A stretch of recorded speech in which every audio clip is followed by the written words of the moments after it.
We always say it's bodybuilding, not body built. And if you're continuing to improve, then that's the most important thing. Two-time IFBB figure Olympian, renowned IFBB and NPC coach, and founder of Fit Body Fusion. How many do you have going to Olympia? So far, 8 this year. You can get so much out of just the basics before we start throwing all of these compounds at it.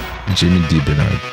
We've seen lab work with women, testosterone levels up in the 300s plus, protocols including Tren, Masteron, Primo, Winstrol. I mean, I did get on a call with her and I could hear it in her voice and things like that. I've had natural athletes that are eating 300 to 500 grams of carbs in peak week a day. What your input is on Ozempic or Semaglutide? It definitely can help people get over the hump, but I do think it can be I had an athlete I was working with, everything was going like clockwork, and then all of a sudden, weight shoots up, she's looking like she's on something. I did reach out to her and I said, did you start taking something? Is there something I don't know about? She said, oh yeah. I said, okay, and how many milligrams is it?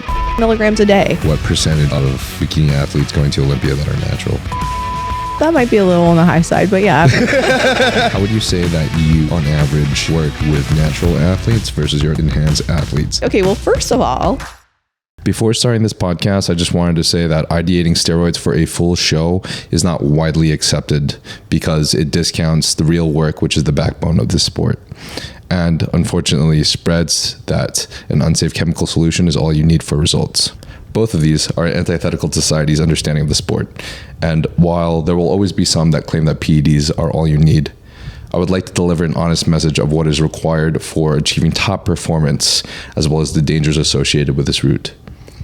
I received this comment from a user named Nightscarens.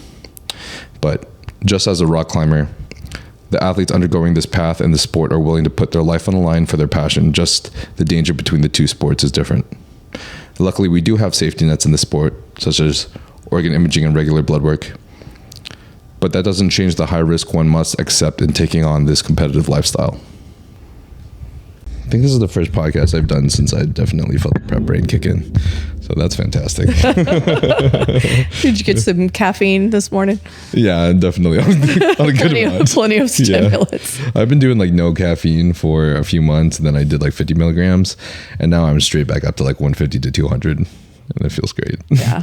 For sure. It's nice to cut it out. That way it actually works again. No, exactly. Mm-hmm. I guess I'm just always concerned about, is my cortisol level rising? Am I on too much stimulants? But it feels great right now. So as long as it lasts. I like what we were discussing earlier. That got me pretty excited because that was really interesting information.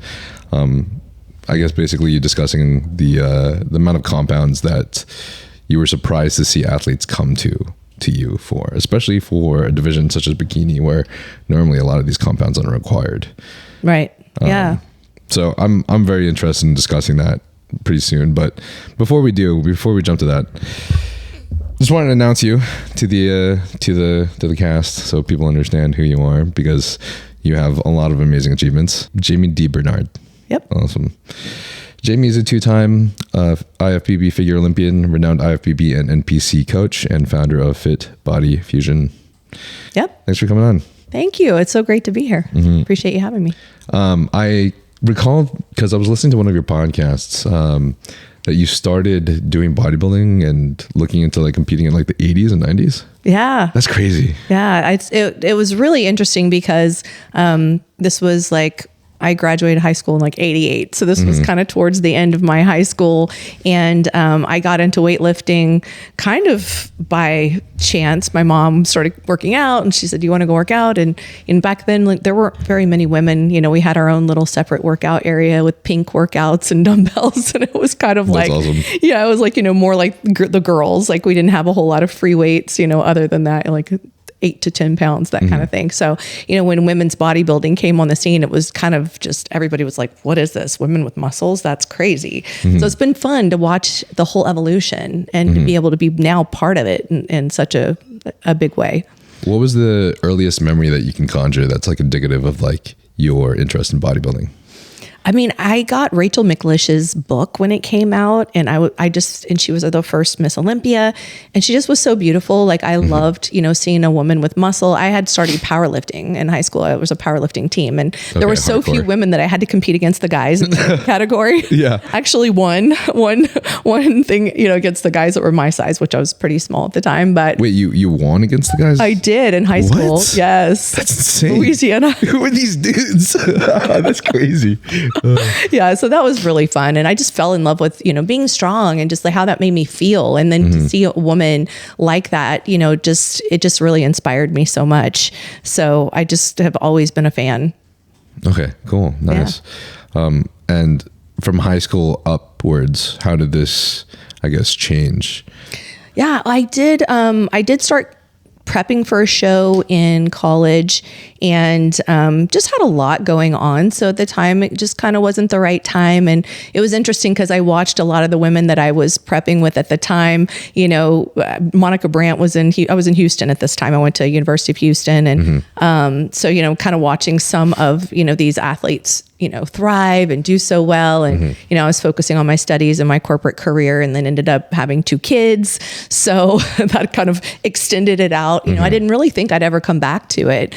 So I was in my mid to late 30s when I started thinking about competing again. And I kind of thought, well, I'm past my prime, who knows, but I'm going to do it for fun. And next thing you know, I'm winning shows and turning pro and qualifying for the Olympia. It was crazy. Okay. I was 40 and 41 when I did the Olympia. Oh, crazy. That's awesome. Wow. That's a feat. Yeah. So when was your very first competition? Was this prior to like the hiatus? I did one back in 2000, and my kids were little. So at the time, and I had a lot on my plate. So it was kind of like, oh, that was fun. Okay. But when I got serious, it was like 2008. Okay. And then when did coaching start? I started coaching probably around 2010. Started Incorporated Fit Body Fusion in 2011. And what years were the Olympia? 2011, 2012. Okay. Wow. Timing. Yeah. Yeah. That's a lot on your plate in 2011. Yeah. Yeah, it was. But for me at the time, like I was no longer in the corporate America. I had, my kids were older. So it really allowed me to fully focus on prepping, competing, and coaching.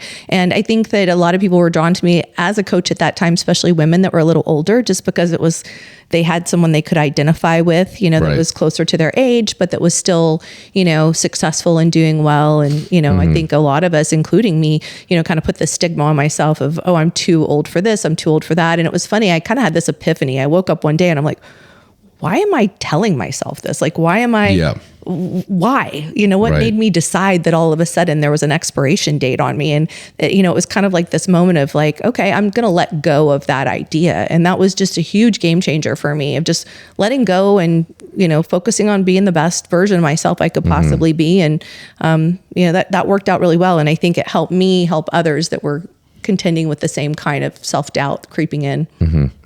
I think one of our default modes is it's just very easy for us to have self-fulfilling prophecies, but more often than not, our default mode is something that's negative. Yeah. Or something that's putting ourselves down. It's cool to hear you say that, because even at my age, which is ridiculous because I'm super young, I just feel old because now everyone that's in social media that does the same kind of content as I do is like in their young 20s or their lower 20s, or there's even kids that are from TikTok that are like 16 to 18 years old, and it's blown my mind. But even like where I'm at in my late 20s, I just already feel sometimes those thoughts come in my head. I'm like, man, I should have started like 5 years earlier, or like I started bodybuilding when I was 12 years old, but I didn't really, like maybe 3-4 years of my younger 20s I focus on like social media and having a lean physique. But being in a calorie deficit to a calorie maintenance for 3 to 4 years, there was literally zero muscle growth. I stayed at 173 pounds on average for those 3 to 4 years, which makes me feel like I'm a little behind, because, coming back to what my greatest passion is competing and going back to the pro stage. And I'm like, man, that could have been 4 years of growth. That could have been insane. But I think a lot of times we need to remember, when we pick one route, there's also a lot of perks that came with that route. And I would not have the audience, I would probably not have this podcast today had I not spent those 3-4 years focusing on my business over just getting huge. Yeah, it's interesting you say that because, like I talked about, I watched a lot of the athletes that I started out with, really succeeding, but then I also see where some of them didn't have some of the richness in other parts of their lives because they were so focused. So like you said, that you were able to do something else that you're passionate about and you can still come back to competing. The stage isn't going anywhere, so, I feel like now in my 50s, I've done so many different things in my life. And I know there were so many times I felt like, oh, it's too late to do this. It's too late to do that. And then it wasn't. And I was able to do all those things. So I think that's an exciting thing about life. So, at this point, like, I feel like the sky's the limit. I'm not putting any more limitations on myself. I'm just having fun with it and doing what I'm passionate about. And I'm just really, really so happy and grateful that I get to be part of this industry that I love so much. I love the people. I love what we do. Even though I'm not personally competing anymore, I live so vicariously through the athletes I coach. Yeah. So it's really amazing. But if you would have asked me, in the middle of my corporate career that I was going to be doing what I'm doing right now, I would think you were absolutely crazy. And now it's all I do every day. So. Yeah, same thing happened to me as well. Whenever I was doing my corporate career and also being in college, I was like, there's no chance that I'll ever get to do this kind of stuff. I'm probably just going to end up what my parents want me to be, like an engineer or a doctor. And so what I want to tell people and remind people, because in this industry nowadays, there's a lot of I feel like there's a lot of destroying of hope because there's new, people didn't talk about PEDs so much in the past. And now it just how often it's talked about now and how openly it's talked about now is just insanely different from before, from literally just 5 years ago. And in doing so, though, I think, one, there's a lot of power in it because it's giving people awareness and information. So that way, in the past where people would just be jumping on bodybuilding forums and Reddit forums and just doing whatever, it was a lot more dangerous. And I think now we have a lot more information for people to make conscious decisions. But also, I think there tends to be a lot of comments on social media that are just like, you should not look up to this guy because you'll never get there because you're natural or whatever. Like, you need to set expectations for yourself. But what that seems to be doing is it just seems to be destroying the hope of a lot of people who want to get somewhere just because they don't think they'll look as crazy as one guy because they don't ever want to, say take gear or do anything else that this person is doing. Doesn't necessarily mean that they won't get somewhere that they want to be someday. Like, I did not even have plans to take gear or be at this level. I actually just thought that I had the ability to compete naturally because when Men's Physique came out, the physiques were so different. Mm-hmm. Right. And they just seemed so much more acquirable. So my goal was like, oh man, someday I would love to, my biggest dream is to get to Olympia. But as who I am, being a natural athlete, etc. Obviously, this changes over time as we evolve, and we all evolve so much over the course of just 3 years, 5 years, new stages of life every time. But I feel like it's a good reminder for us to give to people that if you want to do something, just take a step in that space and just keep doing it, even if it's a hobby or something that you enjoy, and it's probably going to go somewhere big someday. Yeah, I couldn't agree with you more. And when you talked about, there being so much more openness and information right now, I resonate with that a lot because when I started competing, there was nothing. I mean, there was no information about anything. And so I did hire a coach and, kind of put all my eggs in that basket. And I definitely ran into, some problem spots and both in terms of, on the PED side of things, but also in terms of, understanding what's happening to my body, like post show and, how, crazy the hormones get and your hunger signals are so off. And there just wasn't a lot of education around that. And I remember, feeling like a failure in a lot of those situations where, I wasn't able to stick to my reverse plan and things like that. And then just really started digging in, and that's where my learning started happening. And that's why I got passionate about coaching, is that I felt like, I wanted to be somebody who was willing to explain things to my athletes, educate them, help them understand better what's going on with their bodies, whether it's the psychological side of things, the physiological side of things, if applicable, the PED side of things. I think, it's amazing that there's so many more resources where people can actually go and do research themselves and find out, whether it be, choosing a coach that's right for them, but also, educating themselves on everything they're doing as well, so it's great. And at the same time, there is the other side, like you say. I mean, there are those people that are negative and, putting people down or putting, that's the side of things I try to steer clear of as much as possible and, kind of keep my head in the happy bubble. If there's something that's, stuff on social media that's super negative, I just kind of try to, okay, I'm going to mute that and not pay too much attention because, there's too many great things going on to kind of focus on, the people that want to put others down or make them feel like they, can't do things. I mean, I definitely think it's great for people to go figure out what their true genetic potential is before jumping right into, doing PEDs right away. The first coach I did work with, put me on a laundry list to start with. And, I look back on there now and I'm just horrified. I'm like, oh my God, if I knew then what I knew now, I would not have done some of the things I did then. So, same. Yeah. So I'm grateful now that there is a lot more opportunity for education for people in general.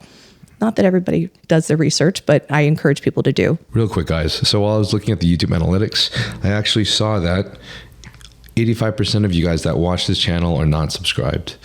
And I want to ask very little of you guys, but if you enjoy this podcast, if you find value in it, then please do me this one favor and subscribe to the channel, because doing so helps me get bigger and greater guests like the guests you are listening to today.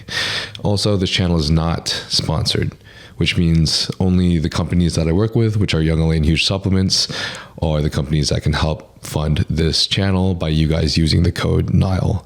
So code NILE gives you a discount of 15% off of Young LA, and code NILE also gives you a discount of 10% off of Huge Supplements.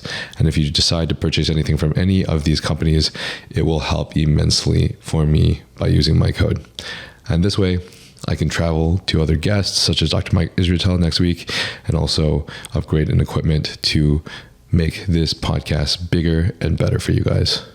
From the content I've seen of you too, though, you do always seem so very attentive and very put a lot of time and care into your athletes, which is really cool to see, because I know there's a lot of coaches that tend to feel like they're spread thin, and then obviously you can see that resulting in how much time that they do spend with their clients. And oftentimes, sometimes you'll just see a bunch of missed messages and things that aren't addressed, just because obviously everybody only has so much energy and time. Absolutely. I do think that's the big mistake I see a lot of coaches make. And it was the foundation of when I built Fit Body Fusion. I don't know if you know, Jeremy Buendia was actually one of our coaches to start out with. I don't know, before he turned pro. And he went to the Olympia, I was actually there with him when he did his first Olympia.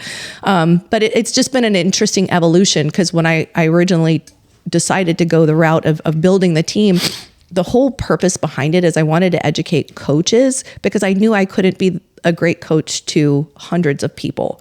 And I've been with coaches that had a lot of athletes, and they were great coaches. But as you said, one person really can only do so much and be there for so many people. So I really make, great efforts. And I always feel bad when I have to tell somebody I don't have room on my roster, but it's for their benefit as well as the benefit of the people that are on my roster, that I can, give enough energy to each one of them to really help them reach their true potential, and then also have bandwidth to work with my coaches. We do a lot of internal education and external education where we're bringing in other educators and things like that, so that we all keep growing as coaches, and then, they're able to produce amazing athletes as well. And it's not all on my shoulders.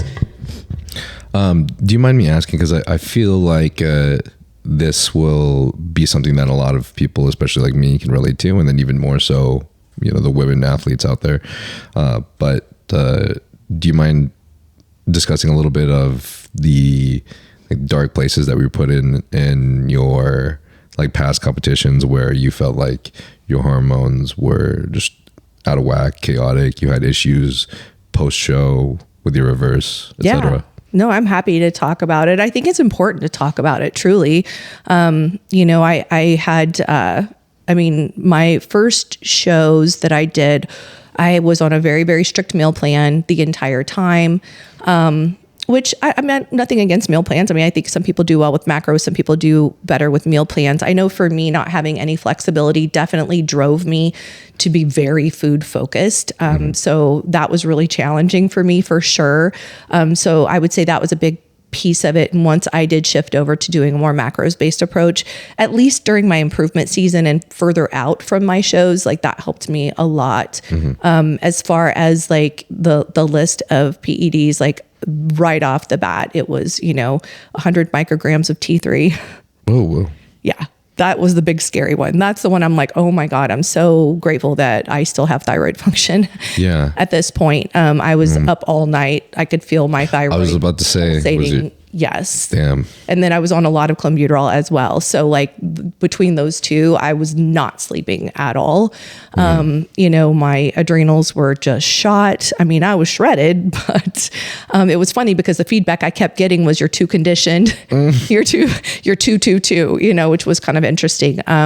Started me right out on 10 milligrams of Winstrol, 10 milligrams of Avavar, like right off the bat. Oh, wow. And I had never taken anything. So I really, this is one of those things where I have to take that personal responsibility if I didn't do my own, research, kind of put all my trust in, in the person I was working with, and I'm not bashing that person at all. I know they were doing what they felt was the right thing to do, but certainly looking back on it, that was a really extreme protocol, off the bat. And I won a lot of regional shows, kind of coming in. I wasn't winning overalls because it was always like, you're too lean, you're too shredded, you're too. I was in figure at the time, which looked very similar, of course, to what Bikini does today. They wanted round, fuller, bubblier muscles. They didn't want to see, striations and, overly separated things like that. And being an older athlete too, obviously having a little bit thinner skin, there was that vascularity and things like that was having a hard time taming that down. So I was doing a lot of national shows and was, kind of not cutting it. I always tell this story about, like coming out of the regionals and, winning a lot of, my class in regionals and then going to USAs for the first time and being last call outs in a class of like 45, 50 athletes. I'm like, hey, I'm over here, guys. You forgot me. I went through that so many times too. It's so depressing. It's a rude awakening when you go to that next level for the first time. You're like, I won the regional here and there, and they're like, we don't care. So I did at that point change coaches and found somebody who could kind of guide me a little bit better at that next level, and that's where he took the protocols a lot to a lot lesser place, and that worked out well. I was able to bring in the fullness and all of those things, and then I did actually end up earning my pro card at the USA's 2 years later from the first time I was last call out. So that made me really happy. That's awesome. That's a huge improvement. Yes. What about your hormones around the shows? Times when you felt like they weren't in balance, or times that were, I guess, very stringent for you to like give attention to them? I mean, my hormones were completely out of whack. Like I have, it's actually interesting because even now at almost 54, I get my blood work back and they're like, you look like you're 35 years old. Like I'm very, very blessed. You look crazy young. That's insane. I had no idea. That's crazy. Thank you. And so I feel very grateful, like super blessed. Like I do feel like that's, genetically I have, a good balanced kind of, body. I mean, I'm still getting my cycle regularly. Everything is crazy. I'm like, when is this going to stop? But I mean, we're talking about everything here. But yeah, so, I think the biggest thing for me was that kind of that leptin ghrelin sort of like craziness of like the appetite control, things like that. Certainly my progesterone levels kind of took a dump, and that was the cortisol, because I was, in adrenal fatigue and that kind of thing. So those things, I did not have a coach that had me do blood work, which I think is interesting because that's the first thing I have my athletes do. I want a full blood panel, and it's been interesting, the things I found that, and then the person's just going, oh my gosh, this makes so much sense.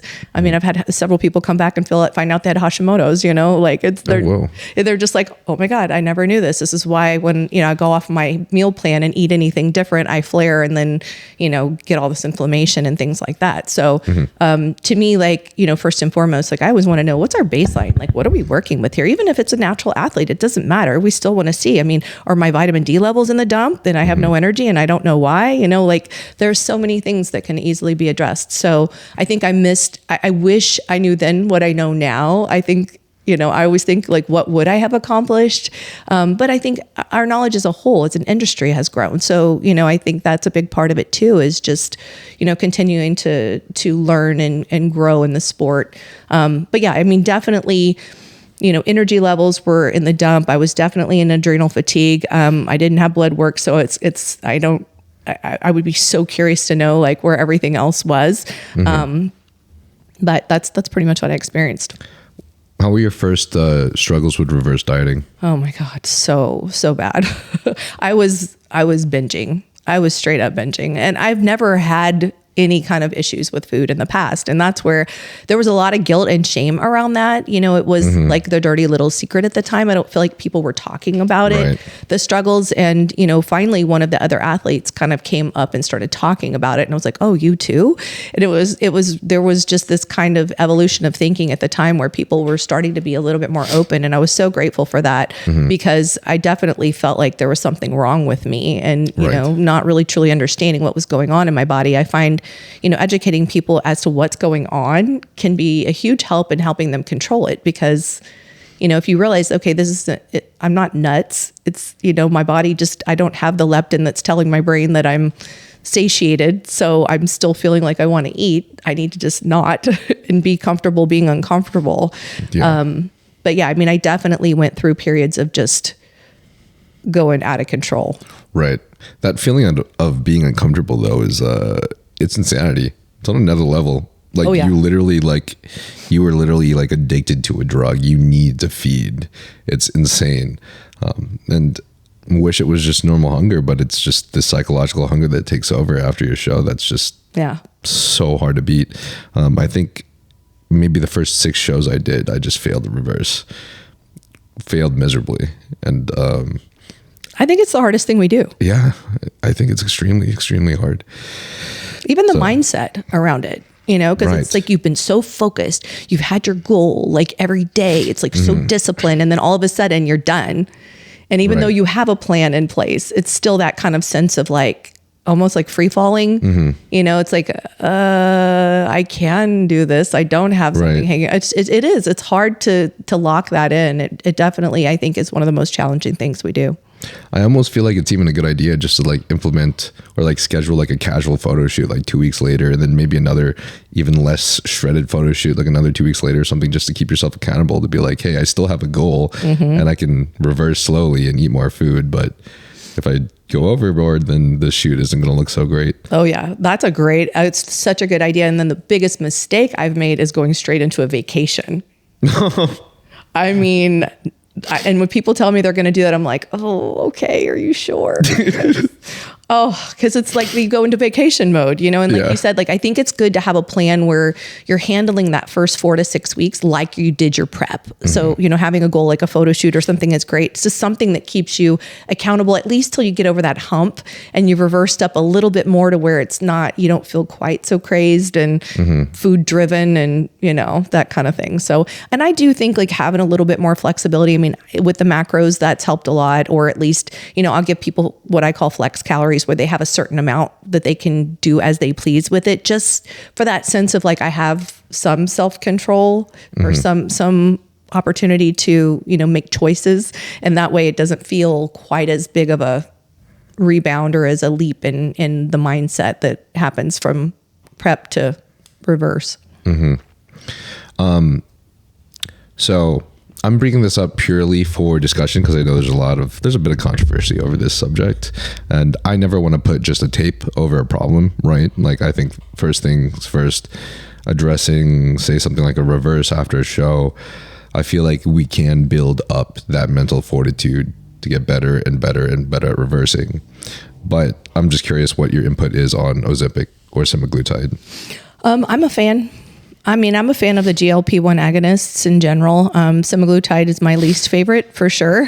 There's definitely better ones like tirzepatide, retatrutide, for sure. It definitely can help people get over the hump. There's a couple other peptides as well that definitely I feel like can help a little bit just with that mental struggle. So, obviously there are some side effects, especially with semaglutide. And I think most of the problem is people take too much. Like Ozempic, when it's prescribed, is usually a much higher dose than I think that people need to start with. And even some of the weight loss people that I've talked to that are on it, just some of the nausea and, food aversions and just, it can affect quality of life. So, to me, if I'm going to have somebody use it, I want them to start with the very, very lowest dose that we can start on and see how they feel, see how it's working for them. And then we can bring it up as needed. But I do think it can be a great bridge. I agree with that. So first things first, I like your perspective on the dosing. I actually listened to this podcast. I'm trying to remember who, but I believe it was from Diary of a CEO. And she was discussing Ozempic for the entire podcast, basically, this doctor, and discussed basically how microdosing or like very, very low dosing of Ozempic has been phenomenal at helping some people with their diseases and multiple diseases too. It's not just weight loss. Right. Yeah.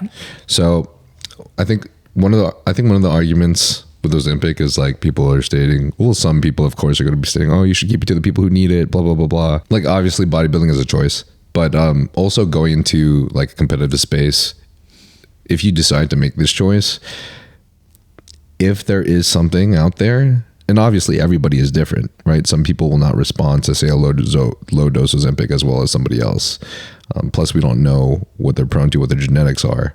But if it's something that seemingly the risk to reward ratio is just so much more beneficial for your overall health, especially considering, say, that you were someone that isn't on it, but is so psychologically prone to binging that it is going to cause you so many more health issues in the long run, especially, in addition to a massive weight gain without like a proportional increase with your hormones, right? Then to me, it sounds like doing something at a low dose, titrating up to how well you respond, does not seem to be such a big issue. In fact, if it helps you, I think then why not? I couldn't agree more. And I wish I had this option, honestly, when I was competing. I know it was around, but of course we didn't talk about it as much. But yeah, I've had a number of athletes that do have prior eating disorders that are getting triggered sometimes by that post-show sensation. And I've had a couple that, did start binging, and I'm like, oh, no. Let's nip this right in the bud. And that's actually when I started utilizing some of the GLPs, when I did run into that situation, because I was able to stop them immediately because they weren't feeling that need to binge. Thus, they weren't feeling that need to purge.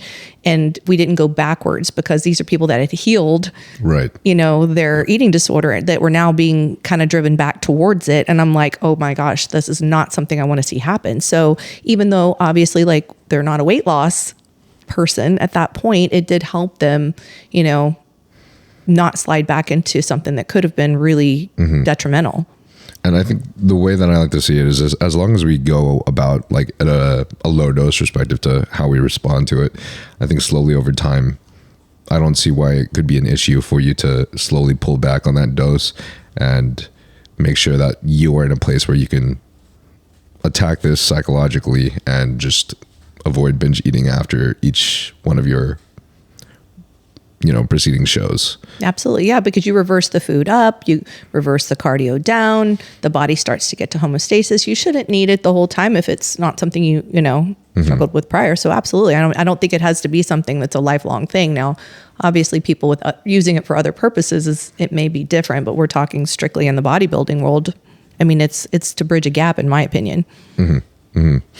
Just also because there's just so many issues from people rebounding like that it just seems to make sense.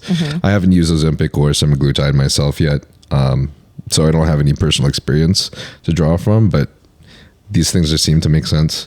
So maybe someday I'll have like some personal experience to talk on, but at the moment, that's kind of just like where my opinion is. Yeah, I have some of my athletes right now that are, that are using it for the first time in a prep for the first time, that are just like, their stress is so much lower. Their sleep is better because they're not laying in bed thinking about food. Like, there's a lot of things in where their body's responding better. Obviously, some of it is they're able to stay more on track, but there's also that reduction in overall stress that has come from it that has made a huge difference. I've been able to keep their food a bit higher, cardio a bit more reasonable. It's worked really well. So someone I'm seeing right now, you know who you are. She's prepping with me for this show. So we're both 2.5 weeks out. And this is her third show, but her second prep ever. And she's been a natural athlete for a while. And she's also, and something very interesting about her that's kind of enjoyable for me to like be a part of her life and kind of help her through this space, because I've been in bodybuilding and been so interested in nutrition for such a long time, is that she's been vegan for a very long time, but the primary reason that she's been vegan is because of how her body responds to these foods.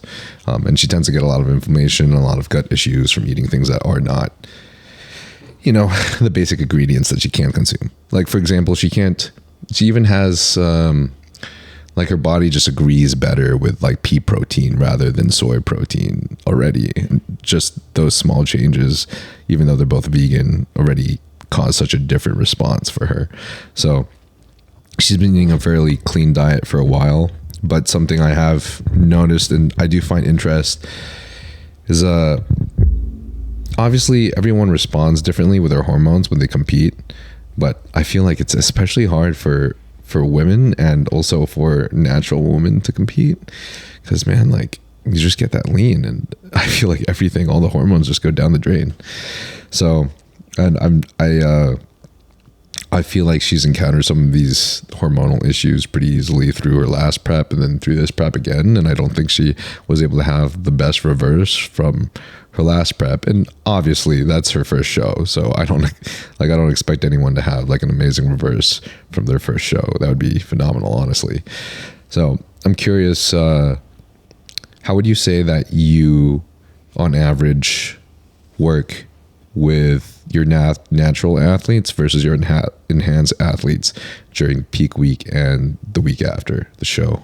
Yeah. So, I mean, it's not hugely different. I think the biggest difference between the natural athletes versus the enhanced athletes is they have to take longer improvement seasons because they need more muscle density. Because obviously, as we start to cut down and we are in a deficit over a long period of time, they start to lose muscle pretty quickly. And so we also can't do as many shows, things like that, because, the longer we stay in a deficit, usually the quicker we start to diminish our returns. So I would say that's like the bigger thing. I do feel like in a lot of cases, we have to push a little bit more food during peak week to get that fullness. So conditioning has to be, almost over conditioned and then really push the food during peak week. For the natural athletes. That makes a lot of sense. So that way you get that same kind of look of that like pop and the separation and all of that. And I think that sometimes coaches are afraid to push food with them, whereas you can actually a lot of times push food more than you think. So, I mean, I've had natural athletes are eating 300 to 500 grams of carbs in peak week a day. Oh, wow. Wow. Yeah. And do they ever feel issues with their gut from consuming all the excess carbs that they're Yes. And then we have to be choosy as to what foods we're using a lot of times. So we're using a lot of times a little bit lower volume foods or things that are easier to digest. And everybody's unique as to what that is. So kind of figuring out. So we'll pay attention to what different foods feel like to them. I mean, certainly as a vegan athlete, that definitely adds a whole nother level of challenge, just because where we get our protein sources and making sure we're getting all of our essential amino acids and all those kinds of things. But it absolutely can be done. I was actually a vegan for years. But it is harder. I when I stopped being vegan is when I started competing, just because it's certainly easier. But what carb source would you say most commonly would be your top choice for the carb up? Most common, I'm using rice products. Cream of rice, white rice cakes, like most people. Not everybody does well with rice. So, some people are a little bit different, but usually I would say 80 to 90% of the time is mostly rice. That makes sense. Yeah. I would always pick just regular straight, like white basmati rice. I remember when I first did my first few shows, I'd be doing rice cakes, and I think I realized that the white rice definitely feels better. Yeah. Something about the processed rice cakes, and I don't know what else. Maybe also the fact that it's dehydrated and everything just doesn't like yield a good feeling for me. Yeah. A lot of people really love doing cream of rice too. So I've never liked it because I grew up in Louisiana and we did a lot of grits, which is similar. And I just like that texture for me is like, I'd much rather eat rice, but yeah, some people really love it. So what about, do you ever have athletes that just like, say maybe even natural athletes where their hormones are just in the dump afterwards? Oh, and then you have to like reverse, like what do you do for the next, maybe say 6 to 8 weeks afterwards with them? Yeah. I mean, my goal is always to keep their hormones really, really good throughout. And most of my athletes are having their cycles like the whole time. I very rarely have somebody who loses it. So I don't have this happen a whole lot, but it's a lot of times when I do take someone over and I get that blood work done initially. And this is where I'm encouraging, like, can we take a little time? Let's, get things really healthy and kind of back into balance. And it obviously is just going to depend on what's off, as to how long it's going to take and how we're going to address it. Obviously, testosterone tends to dip, when we're getting super lean, and as women, we don't have a lot anyway. Right. So, I've seen women in their 20s that like have basically none.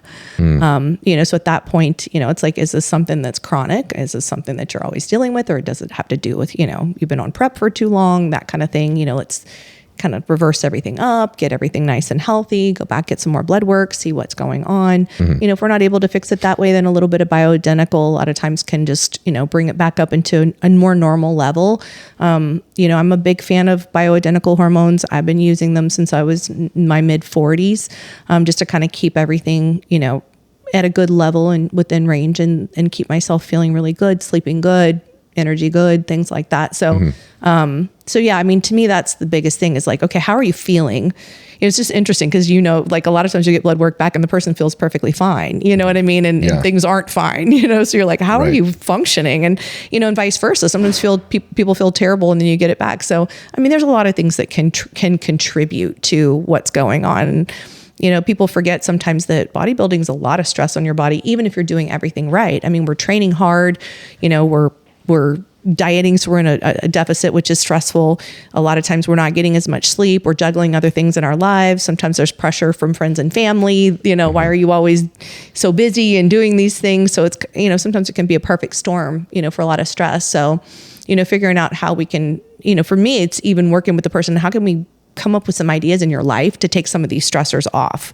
And sometimes it can be something super simple. I've had people go, oh my gosh, I have too much to do and my kids and my, my house is a mess and my this. And I'm like, can you afford to have a maid come in every other week and just clean up? Oh yeah. And I'm like, I mean, that might, you know what I mean? Like it could be like simple lifestyle things sometimes. And, body, mind, soul, we're one being. Like if we have things coming at us from every direction, we have to figure out how to balance it in a way that's gonna, be conducive. And with bodybuilding, we're on the razor's edge. Any little thing can, push us one way or the other. I know this just changes per athlete and per person drastically, honestly, but how would you say is your favorite way to nail a peak week? Favorite way to nail a peak week. So I would say like my favorite way is really, first of all, I want my athlete to be on point coming into peak week. I mean, that really truly is number one. Yeah. If we can be ready at least a week out, ideally 2 weeks out, and I'm reversing them in, then I have so much control. I mean, if I have an athlete and we're just kind of getting in by the just eking in, we still we're not quite as lean as we want to be. Conditioning's not quite there. Then all we're doing is just doing our best to get everything as tight as possible. Right. I don't really like to use diuretics. I will if I absolutely need to, but that means that the athlete wasn't ready. To me, if I'm using a diuretic, that means they weren't ready, so. Is that a majority of the time, or do you also sometimes have athletes that just tend to carry more water weight than others and then some others that just tend to be leaner and drier naturally? No, I mean, in bikini specifically, and I know other divisions are a little bit different, but in bikini, if I have an athlete that's ready, it's very rare that I would need to use, I mean, maybe if they're starting their cycle, you know, at the show, which I've had many times this past year. I think it's like 5 people. I'm like, how are you starting right now at the show? You know, and so obviously that can cause some water retention and things like that. Usually I find just I can manipulate water, and that's enough without using a diuretic. So in those cases, it's pretty rare that unless like the person's like forcing me to let them do a show earlier than they're ready, you know, and that conversation happens. Nobody's surprised. You know what I mean? If I'm like, you know, we really need more time, like we're not quite where we want to be. No, I'm dead set on doing this show. Okay. You know, and in that case, I actually had one person that just turned pro at Universe that it was the case for them. And I did use a diuretic and she got a pro card. So, you know what I mean? So it still works. And you know, we have levers to pull when and if we need to. But for me, my preference would always be we're ready and I'm just manipulating things as I need to, with food, with water, you know, with sodium, you know, and it's just a day to day. I'm watching them every single day. And then of course the couple days leading in, you know, especially the day before, I'm looking at them usually 2 meals in plus their pump. And then I look at them before their final meal at the night. My goal is to put them to bed looking just a little spilt over. And I'm going to gauge what time prejudging is the next day. But a lot of my ladies, like, you know, not everybody, so I have some ladies that no matter what I feed them, their waist stays so tiny, but you have those others that, you know, if I feed them too much on show day, if I need to fill them out, then I'm going to lose the waistline. So you know, if I know that's the case for that person, I'm going to push the food a lot harder the night before, knowing they're going to wake up nice and tight, but hopefully full enough. And then I can go a little bit easier on the food on show day. So that's cool to hear. I'm one of the people that if I eat too much or am fed too much the day of, then my waist will grow and it'll look less dry as well. Yeah. So, but if I do it the night before, of course, come out dry and full the next morning and it's crisp.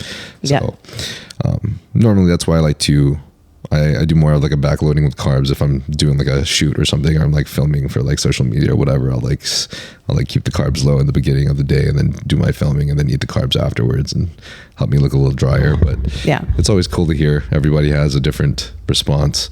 Yeah, it's true. And I do have, there are those people I have to start even sooner and do exactly what you said. Like, you know, if it's Saturday show, I might have to start really feeding them on Wednesday, you know, and then kind of start to tear it down because, you know, if they're, you know, there are those people that just do tend to really kind of expand through the waistline, you know, when they're eating too much, you know, there's different strategies for different people, but most of the time, you know, I'm putting them to bed looking almost spilt over. Sometimes they're freaking out. Like sometimes I'm freaking out. The first time Amy won the Pittsburgh Pro, I knew, I was like, if she's going to win this show, I know I have to bring her in super full. So I fed her so much the day before, and it was a later in the day show for prejudging. It was like 5 or 6 p.m. when they were going on at that, you know, so I knew I was going to need her even, you know, more full. Right. So I'm laying in bed, like staring at the ceiling going, oh God, was it too much? Please don't let it be too much. The next morning she checked in and I'm like, okay, you're full.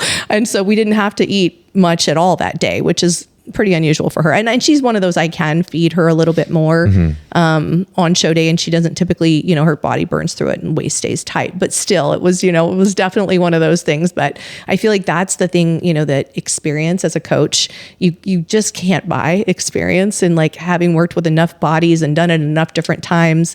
But this past weekend when I had my Alice, who just won the Patriots Challenge, that was my very first show with her. So I was literally watching her after every single meal because I wasn't exactly sure how her body was going to respond. It was a very different protocol than she'd ever done before.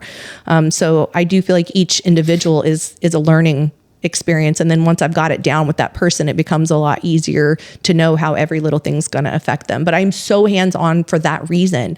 You know, if I up sodium a little bit, what does that look like? If I give them a little bit more food, what if I pull back on water? What does that look like? You know, and that way I'm able to in real time make those adjustments. Gotcha. Cool. What do you see yourself doing mostly with water whenever you're working with these athletes? It's also really cool to hear, by the way, about Bikini, because you guys, obviously they always want to stay a lot more full. So it's nice to hear the contrast between, you know, Bikini and say like men's physique and classic physique. Yeah. We're basically just trying to get as fucking shredded and dry as possible. And then normally, obviously it depends on what PEDs you're on. If you're on enough PEDs where you're someone that's responding and you're just super full, you're probably not going to have to carb up as much as others. But, you know, we're trying to go extreme So yeah, bikini is like one of those divisions that is really challenging from the perspective of you can't be too much one way or you can't be too much the other way. Right. And like really being able to nail like the exact spot where they want is the challenge. And that's truly where like training that eye is are they dry enough? Are they full enough? Are they lean enough? Like, you know, it's kind of, it definitely is challenging in all of those ways. But what was your question? I forgot what you asked me initially. what do you see yourself doing mostly with water? Oh, water. Thank you. Yeah, I don't usually do much with water, honestly. So normally I have them drink whatever they've been drinking consistently. And so the key is being consistent. Most often I have them somewhere between 5 and 6 liters a day. And then they're just doing that straight through. And then, like I said, if the night before I'm looking at them and I'm like, I want them a little drier, I'll always let them know the next day what they're drinking. So if I want them drier and they're like looking a little bit watery, then I'm just going to have them just sip on show day, just a little here and there. If I want them just a tiny bit drier, but I want to make sure they're not getting flat and they're staying full, I might do 50% of their normal water. So if they were at 6 liters, giving them 3, spread it out throughout the day kind of thing. Gotcha. But most often I don't cut water at all. So neither of my athletes that got their Olympia qualifications this past weekend cut water at all. They both were drinking all their water all day. There was no diuretics. There was, I do increase sodium a little bit. Just kind of depends on how they're filling out. If I want to be able to fill out that muscle a little bit more. So you increase sodium a little bit throughout the peak week? Yes. Oh, wow. Cool. So, and it'll just kind of depend, a lot of times, some people are more sodium sensitive than others. So Rihanna, who won the Chicago Pro, she's much more sodium sensitive. So we went from like 2,800 milligrams up to 3,000. So not a big difference. Right. With Alice, I pushed a bit more sodium just because I wasn't getting the fullness just from the food. And then this way too, I don't have to push quite as much food. So I'm letting the sodium also help with that. So yeah, definitely more often I'll manipulate sodium than water. Gotcha. This is why we need a good coach. Your clients do it too. That's awesome. Yeah. That's awesome. How many do you have going to Olympia? You said so far 8 this year. So far 8 this year. That's awesome. Congratulations on that. That's huge. Obviously, all of this is working, so it's dope. I'm just hoping to get a few more qualified this year. Yeah, we'll see. I mean, I feel like the closer we get to the cutoff, the more competitive all the shows get. So you have a lot of Olympians coming in to get their last minute qualifications or just do warm up shows and that kind of thing. So, and then some of my Olympians want to come and do warm up shows. So, it definitely makes it more challenging, but it also makes it fun. And I do feel like there's a lot of strategy that goes into this next level of competing, what shows you're choosing, the timing, all these different things. And certainly if somebody is natural, that's another thing to think about. They may need to compete, earlier in the year, get qualified and then take a break so that they're not staying, in a deficit for too long. So, all these things you have to think about with each individual. Do you mind me asking, how many would you say, or maybe like what percentage would you guess that you see of bikini athletes going to Olympia that are natural? 20%. 20%? Okay. That's very, I had no clue. I have no clue what percentage it could be. So I feel like that sounds about reasonable. I'm actually still impressed to hear that there's at least 20% that you've seen that are natural that go to Olympia. That might be a little on the high side, but yeah. Cool. In bikini, truly, and you and I talked about this a little bit before starting, is I think more often I see people taking too much. Yeah, right. For bikini and that getting them into trouble. And so I am very conservative when it comes to this. And to me, this is a division that people should not have to go overboard. A lot of times what they're using is super basic, simple. It's nothing crazy. Like I said, there are some that are fully natural, but I think the hard thing with the word natural is that can negate a lot of things, even over the counter things. So when we start talking natural, it's like, what do we mean by that? What is natural, right? Yeah. I don't even know if people consider like peptides like BPC natural. These right. Days. I don't even. It's on the banned list. Right. So that's why I'm saying, even athletes that are, maybe they're not using anabolics, but they could be using one of these other things, that are not even performance enhancing necessarily, but they're on the banned list. So now they're not natural. So that's why, there's definitely that that gray area. There is. What did you say earlier about was it recently that you had a lot more athletes coming to you where you're like, wow, you were taking a lot more than I feel like you should be. Yeah. Like, I know there was an example you mentioned where Tren was even included. Yeah, I do feel that recently, I mean, it's been something for a while, but I do think recently I have seen an increase in it. I do think some of it is that, I don't want to blame it on wellness, but, a lot of people are seeing like wellness protocols and then kind of copying some of those things in Bikini.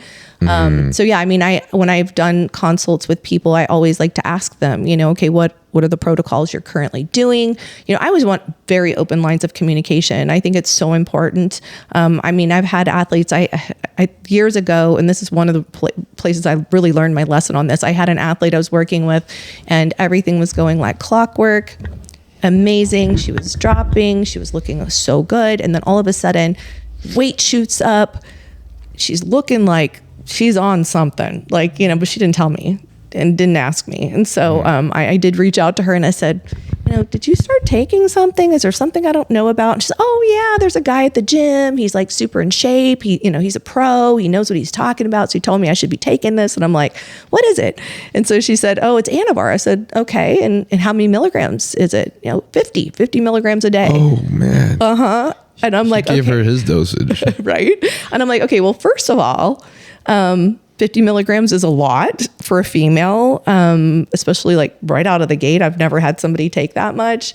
And I'm like, and second of all, like, have you tested it? Are you sure it's even real? Because I've had it happen quite frequently where people think they're taking Avavar and we test it, D-ball or something like that. And, the things people have to realize is, especially when they're buying things on the black market, and this is a big thing, with Primo, because I know a lot of the ladies like to use it and it's great because it's not as hard on the liver as Avavar and things like that, but it is so faked. So I've had a lot of people get side effects and have other issues and they swear, oh no, I trust great source, this is person. And it's not that person's even meaning to necessarily. They think wherever they got it, you know what I mean? So I'm just a big stickler. If somebody wants to take something they have, I want to see a test. I want to test it. I want to see what, and even with that, we don't know if it's dosed properly, but at least we know what it is.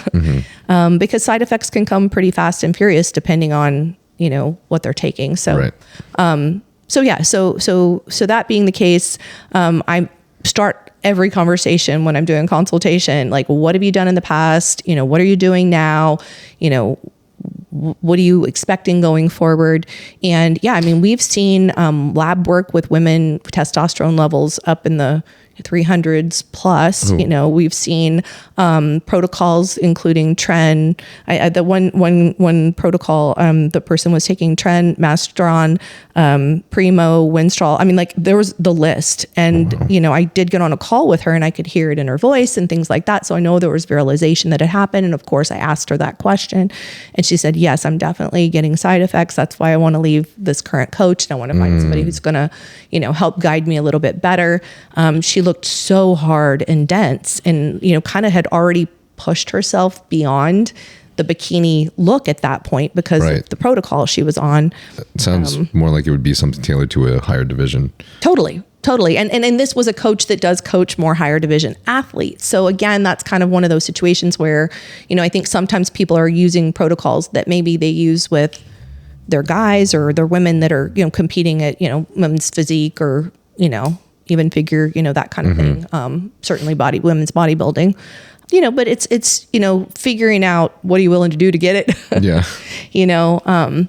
But I think that when people think that the drug's the answer, sometimes it's even a matter of like, do the basics, work hard in the gym. Like I have people that are just like, oh, I want to take all these things. And I'm like, but you're not working hard in the gym or you're not hitting your macros every day. And it's like, you're potentially putting your health at risk, but then you're not doing the basics. You're not getting enough sleep every night. You're not managing your stress right. Like you can get so much out of just the basics before we start throwing all of these compounds at it.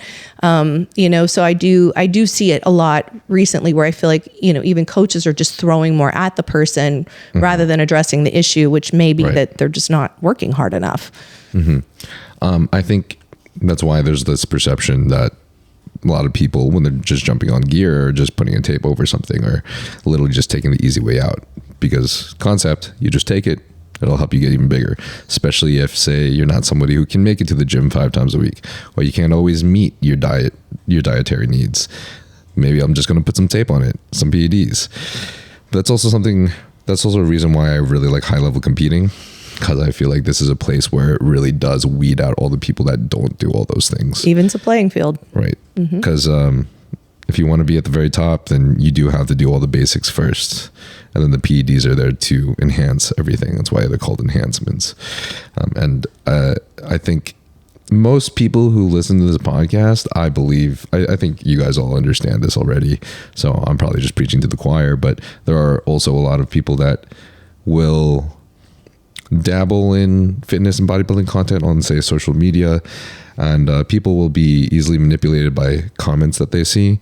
But a lot of these comments are from people who don't quite fully understand, for example, that like just because someone is on, just because like, say, a reckless I had a podcast with this kid named Togi who is like blowing up on social media right now because he's like a very bad role model, but his main content is basically just comedic stuff.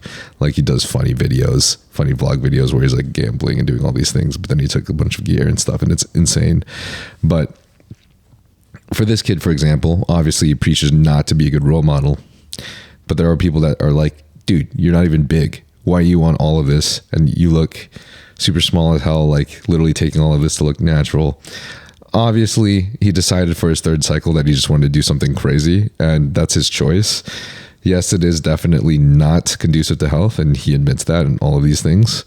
But just because you jump on something at large amounts does not mean you're going to grow massive, right? Because what creates an amazing physique, I think the number one most anabolic thing of all is time, and doing all those things in the time that you have. So like if you have someone that's going to run like 5 grams of test in 1 year versus someone who runs like a gram of test over the course of 5 years, I'm fairly confident that the guy who ran a gram of test over 5 years that stuck to his shit is going to look phenomenally better. So much better. Yeah, I couldn't agree more. And you know, it's I love what you said about it evening the playing field, because, you know, when you get to those highest levels, there's no Band-Aid that's going to get you there, because everybody's working to their very best, you know, level that they possibly can. Everybody's on their macros, they're following through, they're getting their water in each day, they're making sure they're getting their sleep, they're getting body work done. Like there's all these things that, you know, at that next level to be competitive, you know, all the PEDs in the world aren't going to make up for doing, you know, if you can't sit on the couch all day and you just take lots of tests and hope you get huge. It's not going to work. Definitely not. An analogy I like to tell people is, so you have the building blocks to build your muscles, right? And the building blocks are like your food, say your sleep, the things that you should be doing, your training, and then the little men that are like putting together your building. You have a certain amount, and whenever you add PEDs, then you can say increase the workload of those men. You can increase the men that are doing that. But if you don't have any of the building blocks to make up that building, if you don't eat any of the food that you should to make up the muscles that need to be created from the food you're consuming, it's not going to happen. It just isn't. Like people will say that you can build muscle on a deficit if you're on enough PEDs, and temporarily I believe you can, but when you come off of it, so will probably a lot of those gains, if not all of it. That's a great analogy. I like it. I mean, it's true, because like your workers are working away over there and you're just adding more workers to it. So you're building a little bit faster. Yeah. And then of course the other side of it too is that, you know, and especially I would say in the bikini world, because we are using a lot less and we're not needing to have as much muscle or be as dry and all the kind of things that some of the other divisions, a lot of times we're just offsetting losing muscle. Because we're in a deficit, like I talked about, we're in a deficit especially for doing multiple shows and things like that. I mean, if you're a natural athlete, you're going to start catabolizing muscle. It's just going to happen. That's just part of the process. So to me, it's a lot of times more of that offset of not losing the muscle, even more so than gaining more, like you said, because it's not going to gain a ton in a deficit, but at least you can keep what you worked so hard for. Right. And that way not backtrack progress. I think it is really phenomenal. I mean, even at, obviously Bikini has extremely small doses compared to the other divisions, especially men's divisions, especially men's. But it's cool to see how like a lot of the best places to use these are for the sake of reducing catabolism and then also keeping that fullness when you get lean, because the amount of fullness that someone loses as a natural athlete obviously differs per person. And I've seen differences in ethnicities too. This could just, I mean, a lot of coaches have seen these, you know, these are purely observation. There's no science backed citations or studies on these, but given like, you know, putting the variances aside, like everybody that's natural, you just flatten out so much easier, just so much easier. Yeah. When you're really dieting that hard, like, I feel like that's where it's really important to have a good regimen to come in crisp. Absolutely. And that's why I talked about when we talked about natural athletes, you kind of almost got to come in a little bit leaner and then really push that food to kind of give that same kind of look. But it's interesting. I've had just one athlete in particular who's she's a nurse practitioner. So it's kind of interesting.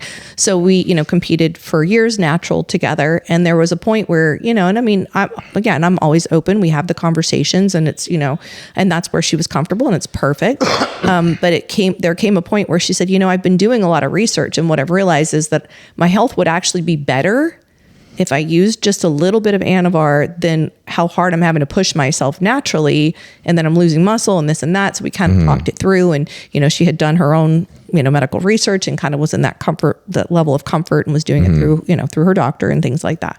And had a huge, you know, change in the benefits that she got, even in her overall just sense of well-being and kind of, you know, because the recovery was a little bit better, strength was a little bit better. She wasn't declining so much, you know, as we were getting deeper into those deficits and getting her leaner. So it made a really big difference. And so that was a choice that she made. But I mean, I think everybody's kind of got to figure out what's right for them and then, you know, do their homework and see, you know, what shoe fits. I imagine it was a pretty small dosage dosage too. Yeah.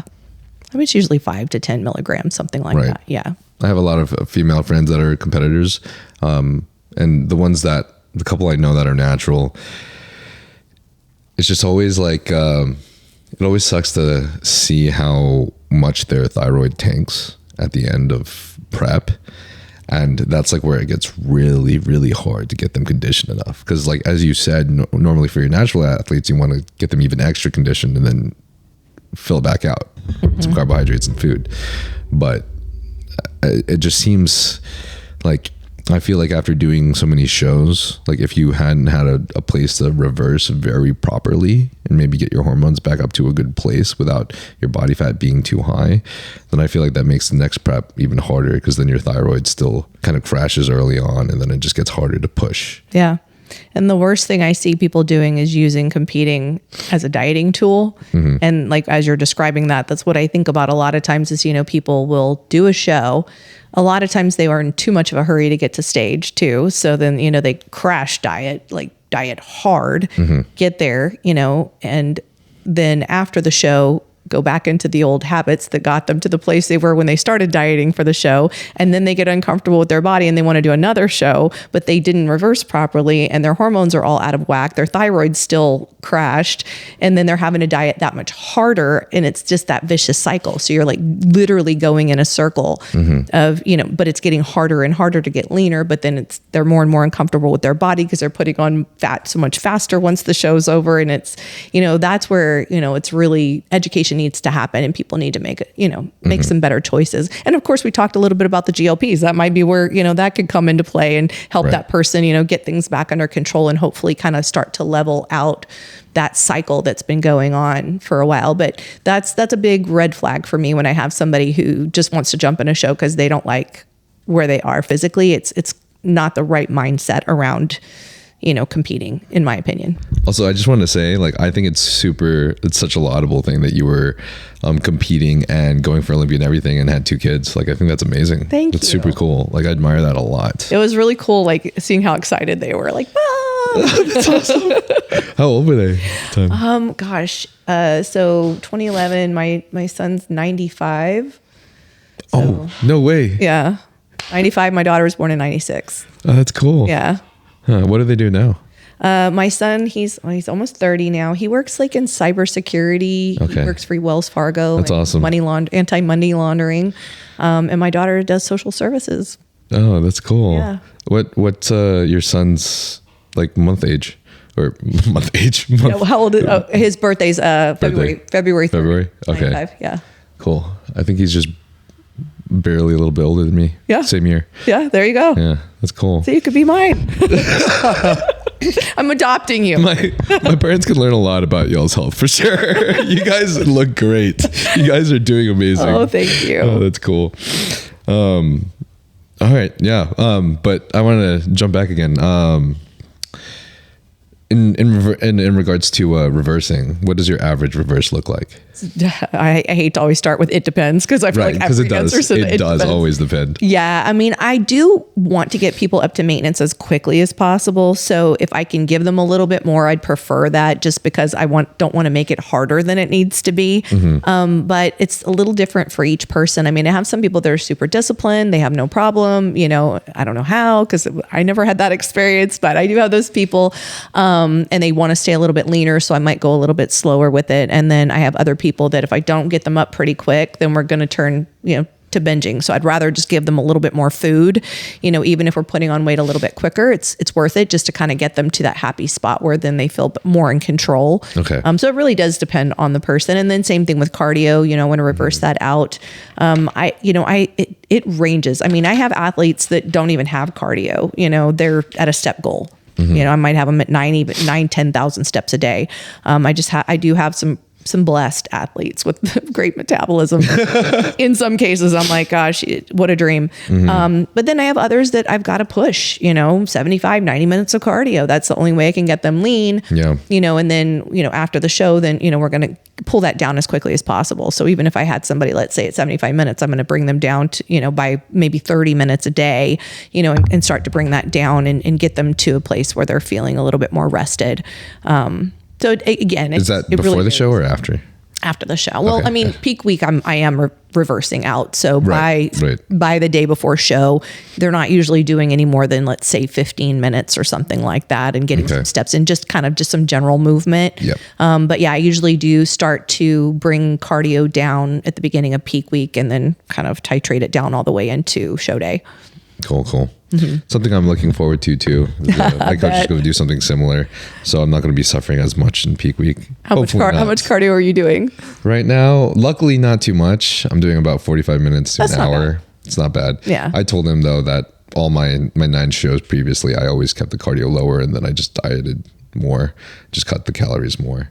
It just seemed to be easier for me that way.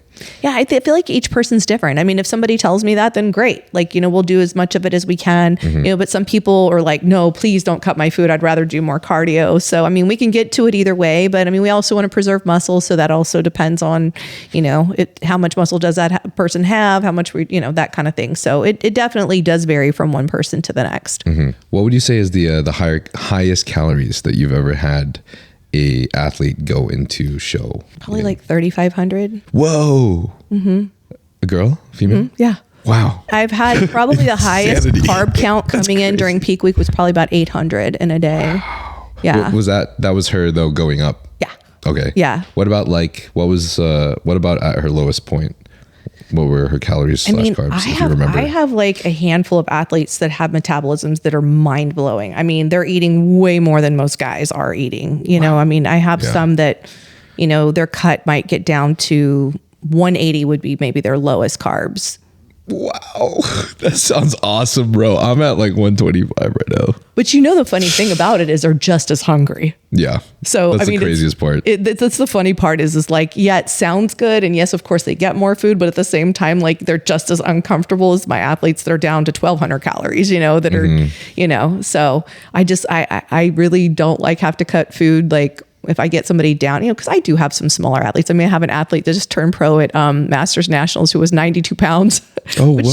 she's 4'10". Whoa. I mean, she's so tiny. She's adorable. She's like a little pocket size. I mean, obviously it's going to vary too in the individual, but I actually even got her food probably, I want to say she was like maybe 250 grams of carbs for her peak, which is good for 92 pounds, 4'10".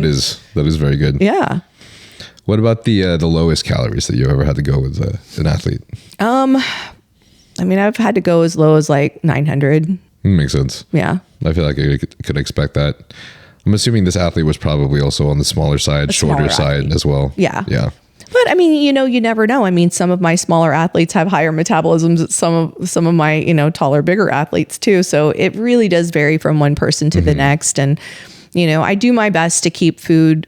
I feel like if you get food too low, sometimes you end up with more cheating. Right. So I do my best to keep the food at a level where we're making progress, but the athlete's also able to stick to it. And that's also where deciding how far out do you need to start a prep, that's going to depend on it too. It's like, do you want to be dropping 2 pounds a week? Do you want to feel like you're going to need to feel to drop that? Or would do you feel more comfortable dropping a half pound to a pound a week, And this is too, where doing a good reverse where you're not gaining too much in between. Yep. I mean, most of my Olympians that qualified early in the year or late last year, I mean, they stayed so reasonable that, maybe they're 8 to 10 pounds off the stage weight. So we're like kind of slowly prepping them at this point.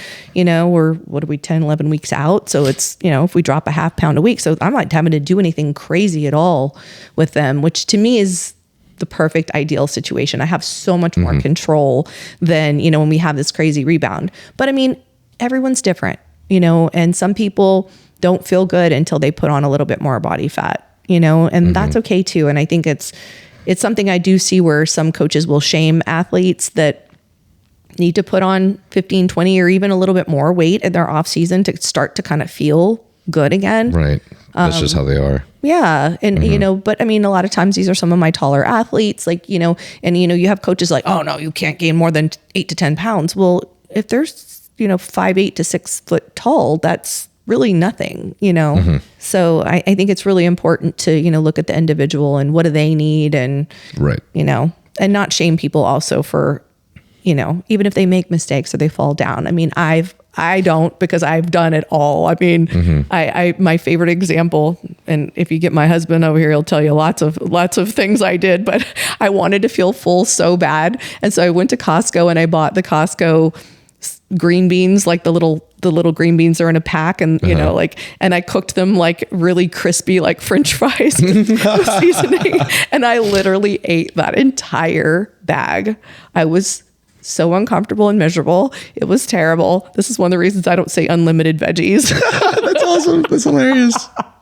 That's funny. But I mean, you get creative, man. You get hella creative. You do.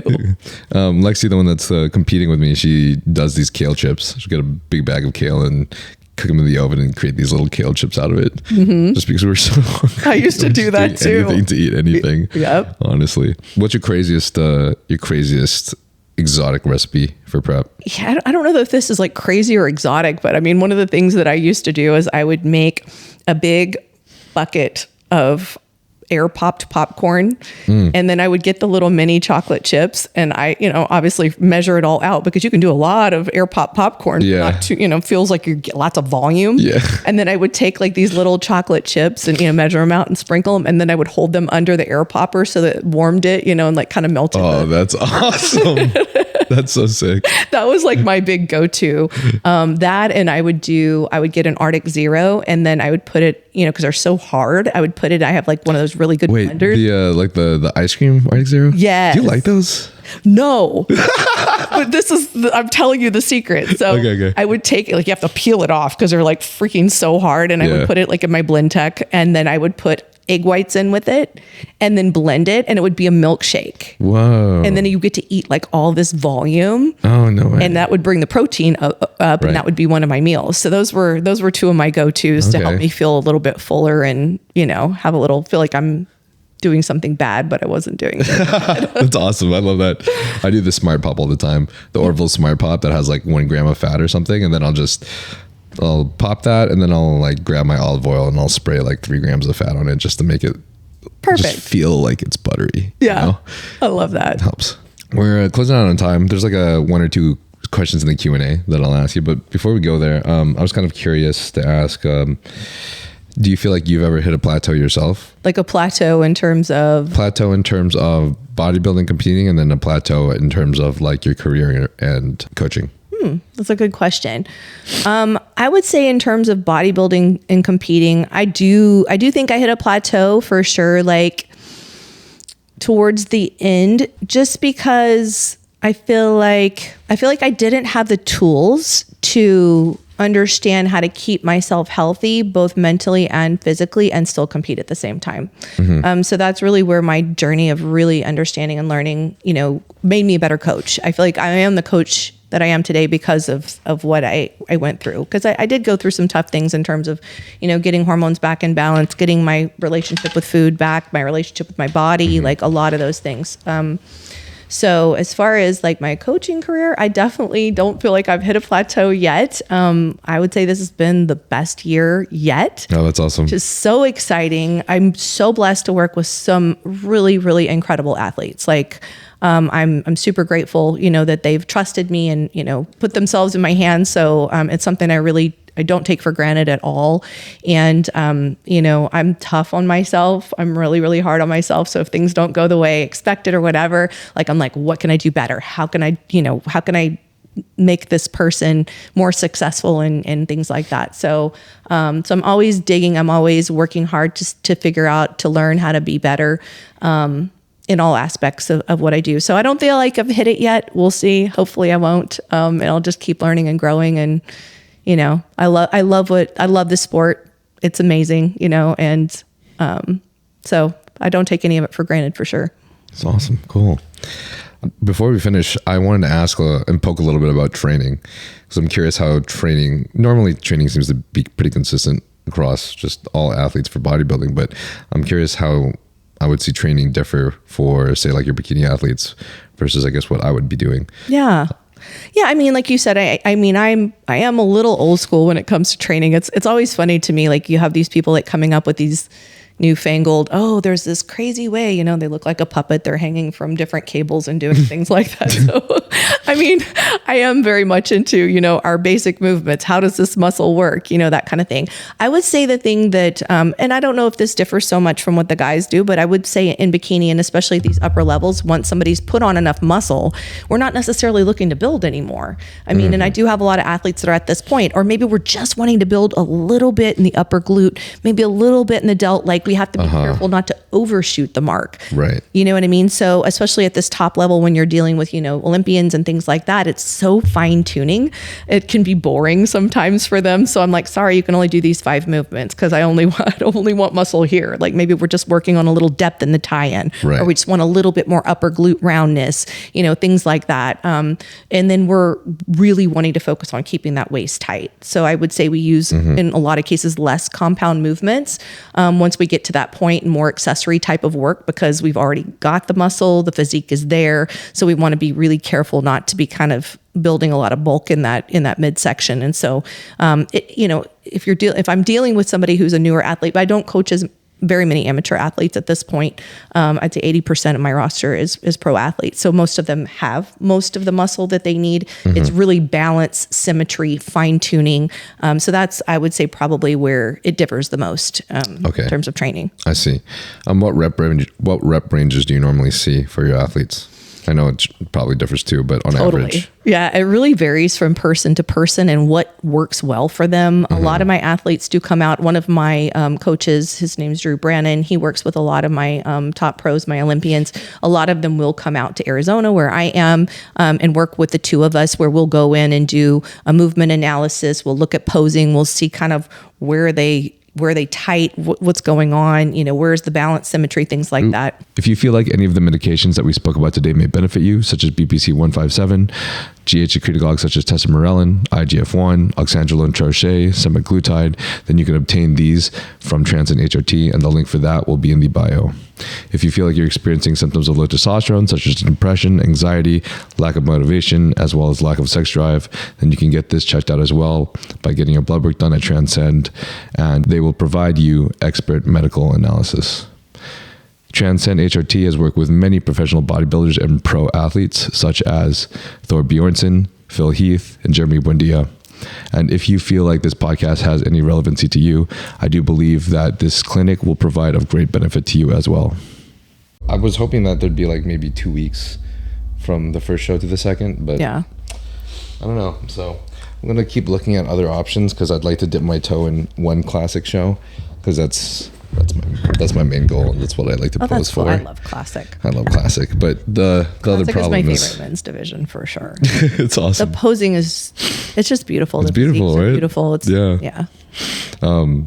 Yeah, I freaking love classic, and I never thought I could do it. But then, as I started prepping for this and started building, my legs more and everything, and then posing for it, I realized that my physique kind of fits classic a lot more than you I have thought good symmetry. It did, so I was looking at some of your pictures. I'm like, nice. So I don't know. We'll see. But at the current moment, though, unfortunately, I'm a lot lower than the pro classic weight limit cap. Mm-hmm. So whereas for men's physique, I'll probably only be like 4 pounds lower, maybe 3 pounds, 4 pounds. Classic, that would be like 14. So I want to make sure that I'm really, really competitive because my goal is Olympia. So absolutely. Yeah, we'll see. That's the goal. It's the goal. Awesome. So you had asked me about rep range. You want me to start answer again? Yeah. Okay. As far as with rep ranges and things like that, it's really going to vary from person to person. And even within one person, it might vary in terms of what we're looking to accomplish in that specific body part. If the athletes can come out, I usually will design their initial training plan based on what I'm seeing. And then a lot of times they'll come out to Arizona. At that point, they'll meet with me and one of my other coaches that works really closely with me in designing their workout programs, Drew Brannon. Mm-hmm. He's amazing. And he and I will take them into the posing room. We'll go through the posing. We'll see, where are they struggling? Are there areas they're bound up? A lot of times at that point, we're recommending, certain body work, things like that as well. And then he will also create like a prep and prime, what stretches, what do they need to do to prep to make sure that when they do go in and train, we're getting the most out of everything. And then from there, designing the rep range based on, what the ultimate goal is and what's going on with their body. So it does get really specific. And, obviously, like if you got a brand new athlete, it's different because you just want to put muscle everywhere. If they're brand new, it's a lot easier. But, we're kind of at this level of fine tuning where it's just very, very specific. Gotcha. I see. I'm always interested in asking this question because I got my genetics tested through 23andMe, and then I put my raw data from 23andMe into Prometheus with one of my buddies, and discovered that the thing that I was suspicious about my entire life, that I seemed to respond to higher rep ranges than most people, was completely true.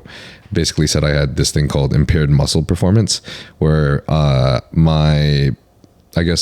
I'm trying to think about the right word to say this because this isn't really the right vocabulary, but essentially my body has more slow twitch fibers, or it responds better with the slow twitch fibers versus I unfortunately don't have the same amount of power as I should.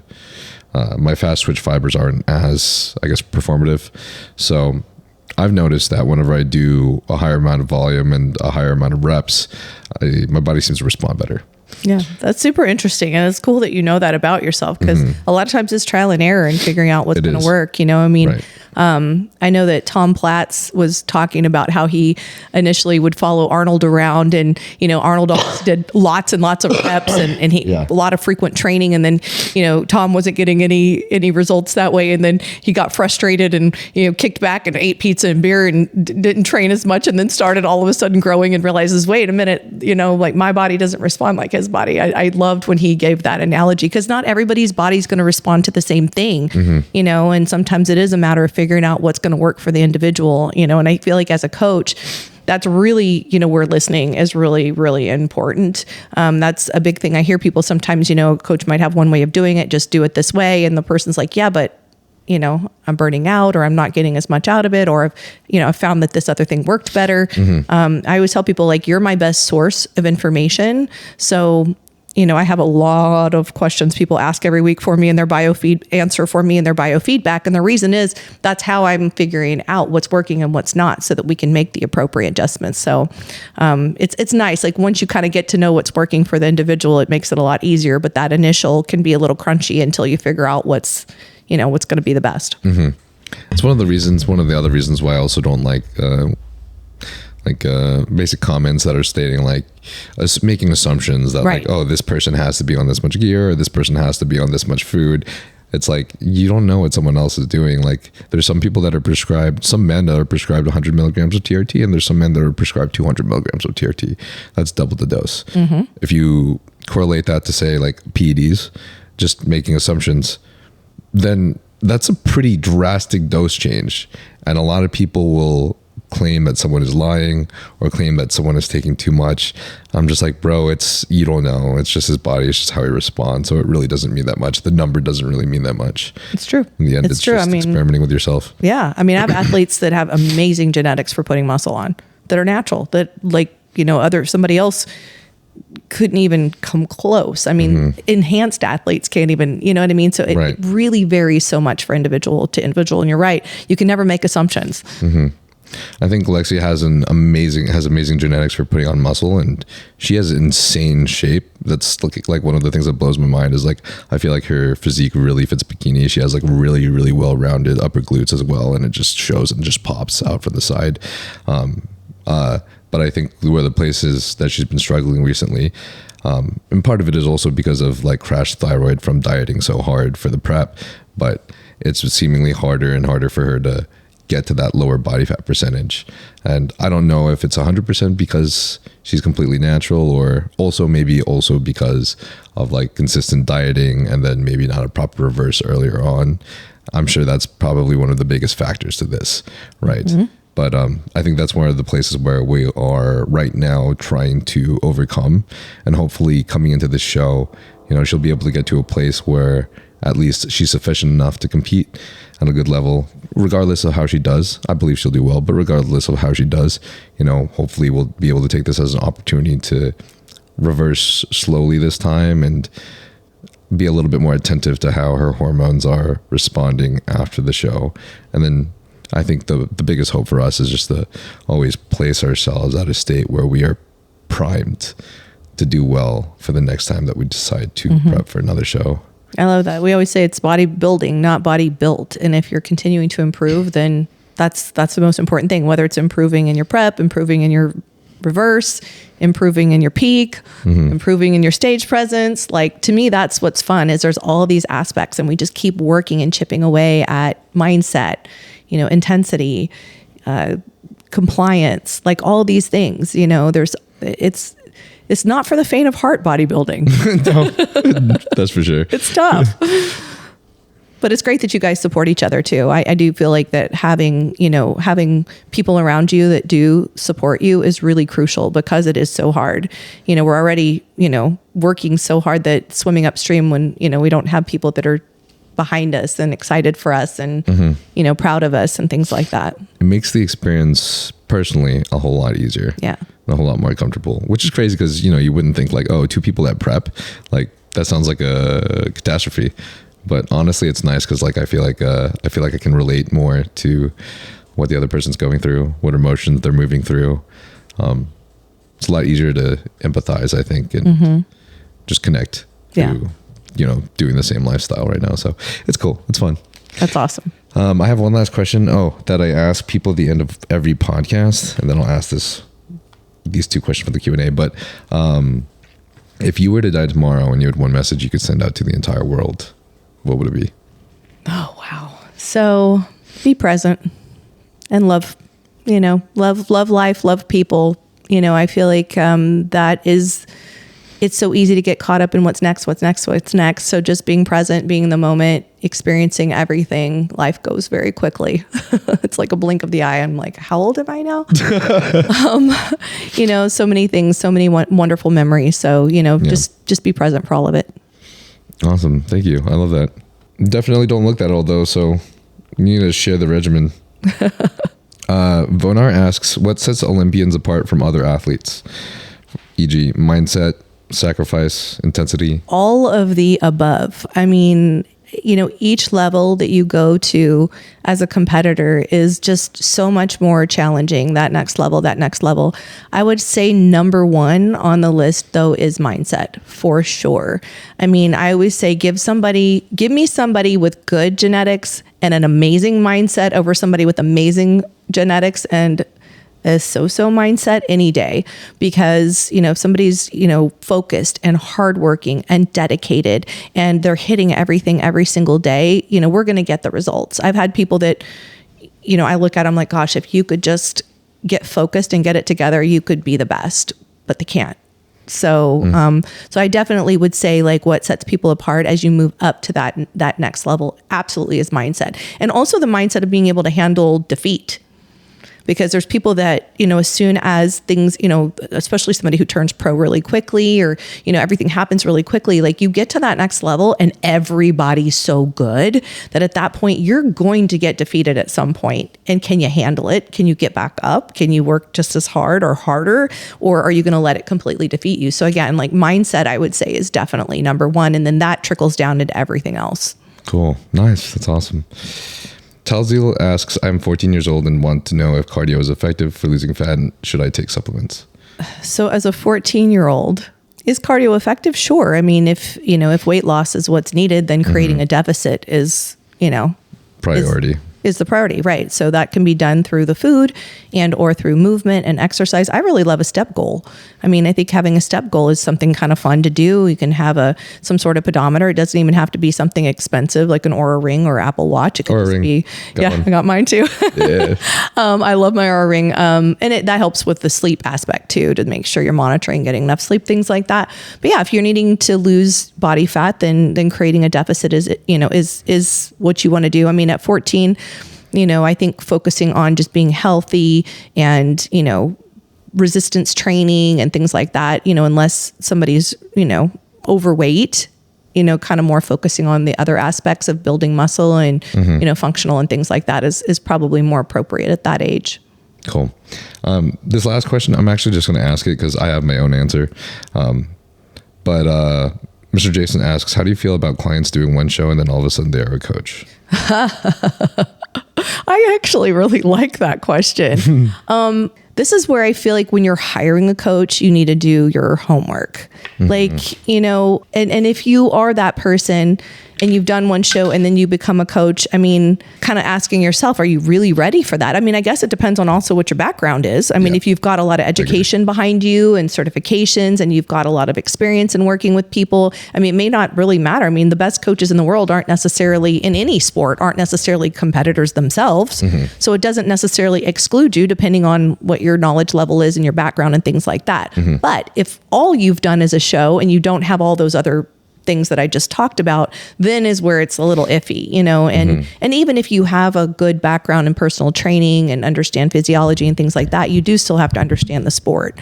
Right. What are the judges looking for? What's the right amount of conditioning?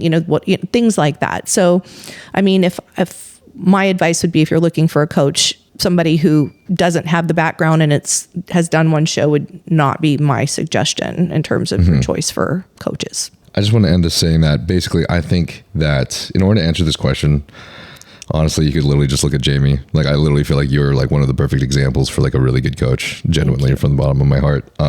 Because I mean, you could do one show and then become a coach, but I think what's really required and to know if this is a good coach is not only if they have the information right and have done the education and learned all these things, but they also should have a good level of empathy and also have an understanding for how much variance happens per person, how much variance occurs among their clients. And this is variance not just through hormonal changes, through how they respond to nutrition, how they respond to training, how they respond to a lot of activity, where their cortisol levels go, and then as well as how they respond emotionally to things, which is really important because lifestyle changes vary so drastically per person. But there's a lot of people that don't really have that comprehension, and as you know, there's also a lot of coaches that do cookie cutter programs for people, which absolutely just diminishes any acknowledgement of those variances.